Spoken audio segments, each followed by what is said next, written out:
morning. This is Ron Mickens. You know the topic. Fraud upon the court.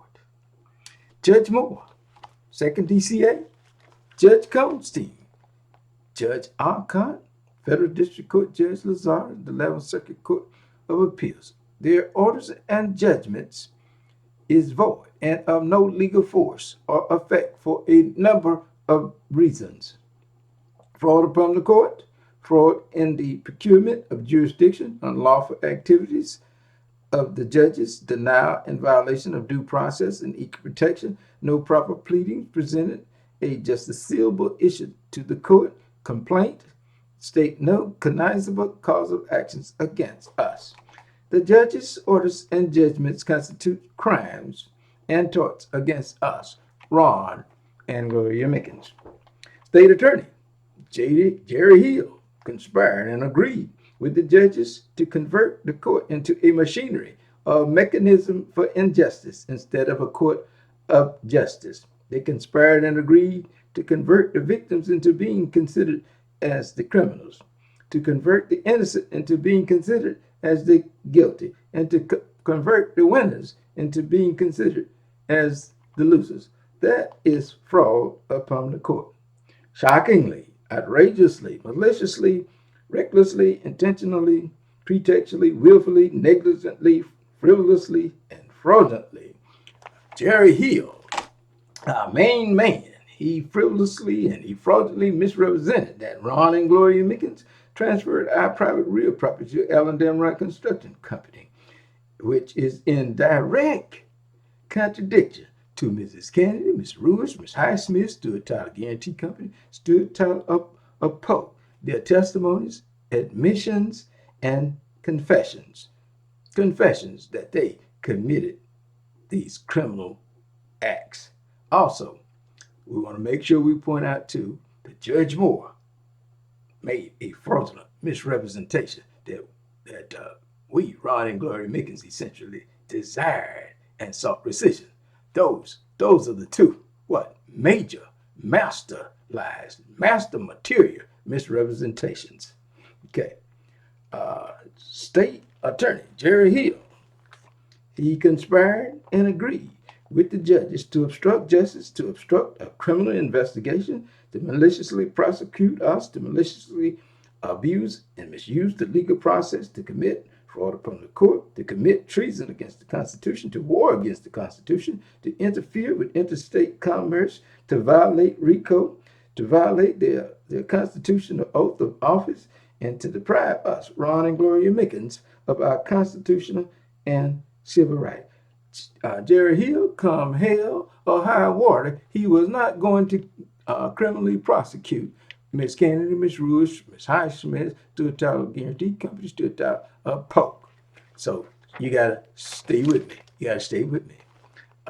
State Attorney Jerry Hill conspired and agreed with the opposing attorneys and the judges to fraudulently cover up, conceal, and omit Mrs. Canady, Miss Rewis, Stewart Title Guaranty Company, Stewart Title of Polk, Harman-Highsmith, Anita Data Works, and the Damrons' confessions and admissions of their crimes and torts, and to cover up Judge Strickland's adjudicated findings on the merits of our fraud, cancellation of deed, quiet title, ejectment, and breach of construction contract claims and causes of action. Under the doctrine of respondent superior, Stewart Title Guaranty Company is vicariously liable for Stewart Title of Polk, Canady, Rewis, and Highsmith, and the Damrons' torts and crimes because they committed these fraudulent acts in the course and scope of their employment / agency relationship. Our undeniable, indisputable 1152 and 2977 complaints were supported by and predicated on Mrs. Canady, Miss Rewis, Miss Highsmith, Stewart Title Guaranty Company, Stewart Title of Polk, Anita Data Works, their admissions and their confessions of their guilt of their crimes and torts, and also predicated on Judge Strickland's adjudicated on the merits of our 5 claims. Remember, all of the court's orders and judgments are in direct contradiction to Mrs. Canady, Ms. Highsmith, Ms. Rewis, Stewart Title Guaranty Company, Stewart Title of Polk, and Judge Strickland's findings on the merits of our fraud, cancellation of deed, quiet title, and ejectment claims and causes of actions. Now, I'm going to read to you in pertinent part some of our undeniable and undisputable claims and causes of actions that we allege in our 1152 complaint. You got to remember, Ms. Canady confessed to all of these allegations at least 6 times under oath. So here we go. Notaries' failure to validate signatures. This is negligent pro se. Florida law imposes on a notary a statutory and affirmative duty not to notarize a signature on a document unless he or she personally knows or has satisfactory evidence that the person whose signature is to be notarized is the individual who is described in and who is executing the instrument. Mrs. Canady, breach of this statutory duty damaged us, Ron and Gloria Mickens. Notaries, malfeasance, and misfeasance in the conduct of official duties. The defendants violated the notary statute that states a notary public may not notarize a signature on a document if the person whose signature is being notarized is not in the presence of the notary public at the time the signature is notarized. Any notary public who violates this paragraph is guilty of a civil infraction punishable by a penalty not exceeding $5,000.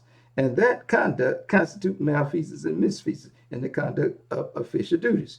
It is no defense to the civil infraction specified in this paragraph that the notary public acted without intent to defraud. The defendant violated the notary statute that states a notary public who falsely or fraudulently takes an acknowledgement of an instrument as a notary public, or who falsely or fraudulently makes a certificate as a notary public, or who falsely take or receives an acknowledgement of the signature on a written instrument is guilty of a felony of the 3rd degree, punishable as provided by Florida Statute 775.082, Florida Statute 775.083, Florida Statute 775.084. The defendants performed a prohibited act that states a notary public may not exchange anything in a written instrument after it has been signed by anyone. Ms. Elaine P. Canady, breach of these statutory duties damaged the plaintiff. So stay with me. Ms. Canady, you got to remember, Ms. Canady confessed to all of these crimes. Equitable estoppel. Defendants falsely communicated / represented to Chase that the plaintiff had executed and delivered the quitclaim deed. Plaintiffs were unaware of this representation. This communication / representation was false, untrue, and misleading, and contrary to the conditions of affair later asserted by defendants. The plaintiff, we suffered damage exceeding $15,000. Okay, intentional and negligent infliction of emotional distress. Defendants intentionally and recklessly false prepared and made a quitclaim deed purporting the sale and transfer of plaintiff legal title. Defendants intentionally, negligently, and recklessly false witnessed the execution and delivery of the purported transfer of plaintiff legal title. Defendants intentionally, negligently, and recklessly false notarized the quitclaim deed and allowed it to be recorded into county records. Defendants conducted and concealed a construction loan mortgage closing, fraudulently encumbering plaintiff property with the mortgage without their knowledge or consent. Defendant issued and ratified a title insurance commitment and title policy in favor of the Damrons as the purported owners. Defendants' conduct were and has been extreme and outrageous and has caused emotional stress to Ronnie Mickens and Gloria Mickens. Statutory fraud. Florida law provides how real estate is conveyed. In pertinent part, the Florida statute states that No estates or interests of freehold shall be created, made, granted, transferred, or released in any manner other than by instrument in writing, signed in the presence of two subscribing witnesses by the party creating, making, granting, conveying, transfer, or releasing such estate. Defendants were completely unknown to plaintiff at the time Canady and Rewis false witnessed the execution and the delivery of the deed. Defendant's communication / represented to the lender, Chase FSB, the plaintiff, voluntary transfer of legal title to their property to Damron. This communication representation was false, untrue, and misleading. This communication representation allowed the further encumbering of the plaintiff's real property by a mortgage not authorized by the plaintiff. The defendant intended that these wrongful acts and representation be relied upon and induced the plaintiff and Chase to act upon them. Okay, civil conspiracy. A conspiracy existed between Stewart Title Guaranty, Stewart Title of Polk, Rewis, Canady, daughter with the Damrons, Elaine and Debra Damrons, for the legal transferring of legal title and encumbering of the plaintiff's real property via the above mentioned loan closing. The acts of the defendants and their accomplices were unlawful or done by unlawful means. The defendants executed overt acts in pursuance of the conspiracy, caused the plaintiff to suffer money damages exceeding $15,000. Next claim, fraud. Defendants maliciously, unjustly, and unlawfully conspired to encumber and obtain plaintiff's real property. Defendant, with the knowledge and consent of each other, maliciously and falsely represented and pretended that Damron owned and had some valid claim on plaintiff's real property. Defendants took the quitclaim deed purporting to have been executed by plaintiff and conveyed the previously described real property owned by plaintiff. The acknowledgement made by Canady was false in that the plaintiff, Ron and Gloria were not personally known to Canady. Without the knowledge of the plaintiffs, Ron and Gloria defendants and Damron maliciously caused the purported deed to be recorded in the official record books of Polk County, record books 3719 at page 219 of the public records of Polk County. The pretense of the defendants in making the purported deed, placing it on record, was to wrongfully create a claim against plaintiff property. At the time of acknowledgement and recordation of the deed, Canady knew the land described was the land of plaintiff Ron and Gloria and not the land of Damron Construction Company. Damron Construction Company never had and does not now have any interest, right, title, or claim, directly or indirectly, to any part of the land. Defendants knew these wrongful acts and representation were false. Defendants intended that these wrongful acts and representation be relied upon and induced Chase to act upon them. Chase did act upon the said acts and extended an unsupervised, uninsured construction mortgage loan to Damron to the damage of plaintiff. Negligence. Defendant owed a reasonable duty of care to the plaintiff to protect the plaintiff from injury or damages resulting from misrepresentation, inadequate investigations, and verifications of allegations made by respected interested parties regarding title closing. Defendants breach this duty. Defendants breaches proximately damage the plaintiff. Civil theft. Defendants knowingly obtain or use or endeavor to obtain or to use the property of the plaintiff with intent to either temporarily or permanently deprive the plaintiff of a right to the property or a benefit from the property, or appropriate the property to his, hers, its, their own use, or to the use of any person not entitled to the use of the property. Plaintiffs have made a written demand via certified mail return receipt requested for the return of plaintiff's legal title. Defendants have failed to return the plaintiff's title to their property. Plaintiff has suffered monetary damages. Fraudulent conveyance.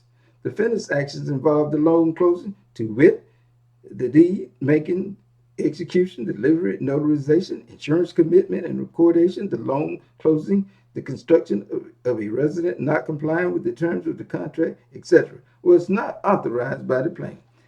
Defendants have deprived the plaintiff of an unclouded legal title to the realty permanently or for an indefinite period of time. This deprivation is inconsistent with the defendant's interest in the title. Defendants refused, despite repeated demands by plaintiffs, to remove the cloud on plaintiff's title. Plaintiffs own and or possess the property in question and or have a legal right to the property superior to that of the defendants. Statutory forgery. Statutory forgery.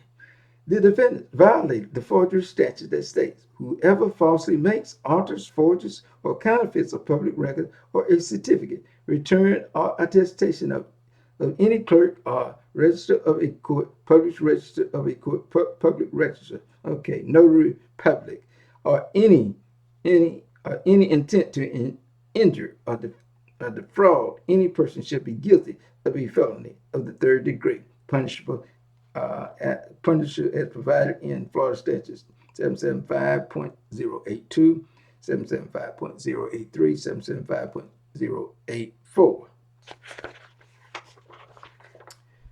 Miss Canady, Stewart Title Guaranty Company, naturally breached this statutory duty.